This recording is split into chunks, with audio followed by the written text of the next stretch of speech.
Welcome to International Securities Exchange's podcast series. Facilitated by renowned educators, ISE podcasts are intended to teach beginning as well as seasoned investors the ins and outs of trading.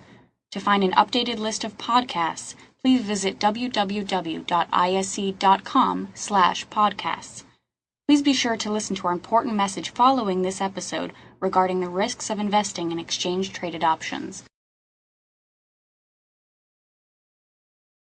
Now this is another ETF. This is DBA, and this is an agricultural fund.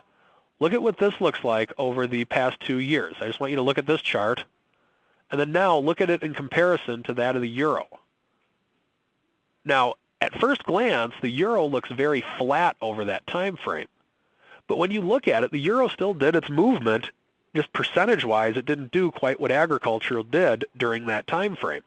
But this is quite an inverse correlation based upon looking at this. Like I said, the dollar does not move as much as commodity prices. However, in the last few years, I do feel that there's been a correlation. So with that being said, the dollar does play a factor in our lives. Now, how can I hedge my life or my business expenses? Well, step one is to see if it makes sense to you. To give you an idea of it, let's say that I don't have a business and maybe I ride the train every day and I never really drive a car. Let's say I live in New York. Well, it wouldn't make sense for me to hedge myself on USO or the dollar just based upon energy if I don't really have any energy expenditures. So first off, see if it makes sense for you and determine what your costs are, as well as what your investments are. Step two, determine how much you intend to spend over the course of 12 months. And then step three is to see if the hedge makes sense for you or not. Now, let's show you how you can actually use the OptionsXpress website for looking up these types of options. So it's going to take me a moment to bring up the site. Then we'll open it up for questions momentarily. So it should take you a moment or two to see what we have going on this site. And I believe we are sharing now. Okay, first off, these are demonstration positions, so disregard the actual positions themselves. They're not intended to be recommendations. They don't really exist. I just made them up one day to show how the tools work. But I want to show you our option chains. And this is a way with which you can actually use our site to buy or sell options on these currencies. All you need to do is enter the currency in the symbol box, and let's say that we want to use CDD, the Canadian dollar. We click on View Chain, and this one's fairly simple. What you're seeing by default, these are the August calls on CDD. You can see calls on the left, puts on the right, and you can see the strike prices as we go down. This shows you the percentage of the option that's in the money and the percentage of the option that is time value. Let's say that I'm bullish on the US dollar versus the Canadian loonie. And I decide that I want to buy this 116 call. I simply click on Trade. And the process works the exact same way as if you were buying a call option on Google. You can see the description right next to that. And you would go through the order status in the process. Now let's go back. Let's show one on the euro. Let's look at EUI.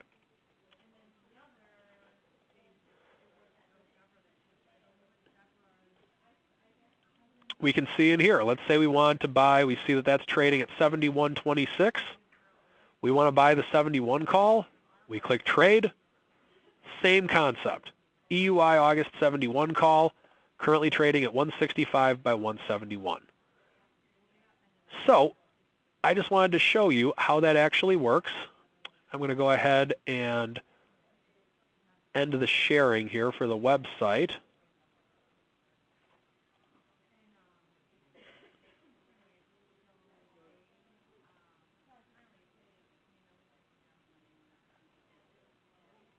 And just one moment.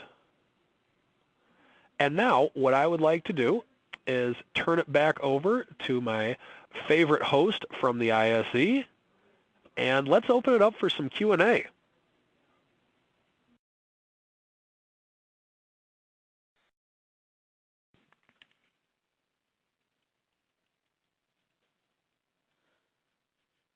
Thanks, Mike. Just type in your questions into the Q&A section, not in the chat box. It's going to be easier for us to track it through the Q&A section. There is one question about using ATMs on or near month options. Yeah, I see. Are you using at-the-money options on, or going at-the-money on near-month options?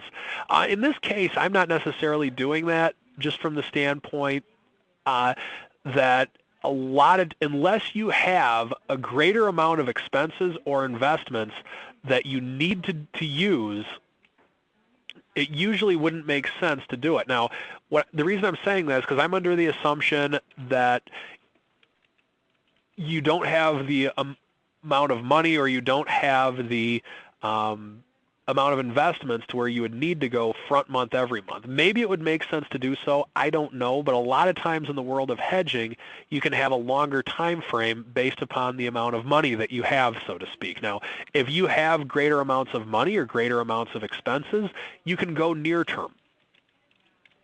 But typically, I'm just under the assumption that if you don't own a larger business, it may not make sense to go front month. And like I said, that's more of a personal decision more so than anything.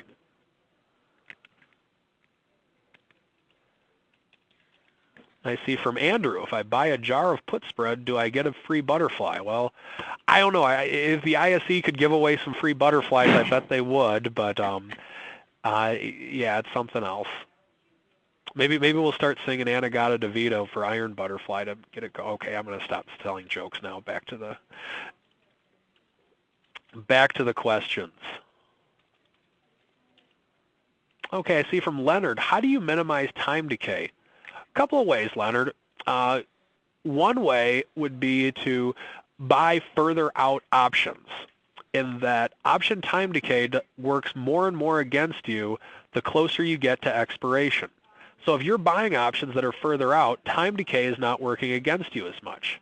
Now keep in mind, you still have volatility risk that's involved with this, and you'll have to pay a higher amount for that specific option. The other way with which you can minimize time decay would be to use some type of an option spread, whether it's a bull call spread, a bear put spread, or some type of a credit spread, or possibly a butterfly. Those are other ways with which you can mitigate time decay risk. Now, keep in mind, with anything you do in options, and when I say anything, I mean anything, there is a good thing and a bad thing for it. Oftentimes I've been asked, well, what's a good strategy? Should I just do put spreads or should I just do call spreads? And the answer that I give 10 times out of 10 is, well, it depends. Understand that trading is a form of personal expression, and it depends upon what you are looking for in your portfolio. For me, a put spread might be great. For you, just buying the put might be better. And then another trade, for me, just buying the put might be better. And then for you, a butterfly would probably be the best one. So there's a lot of ways to do it. The best thing that I think anyone can do would be to just become as educated as you can and then see how things fit into your own personal situation. Thank you for listening to our podcast. To find more podcasts on options, stocks, alternative markets, and market data, please visit www.ise.com/podcasts.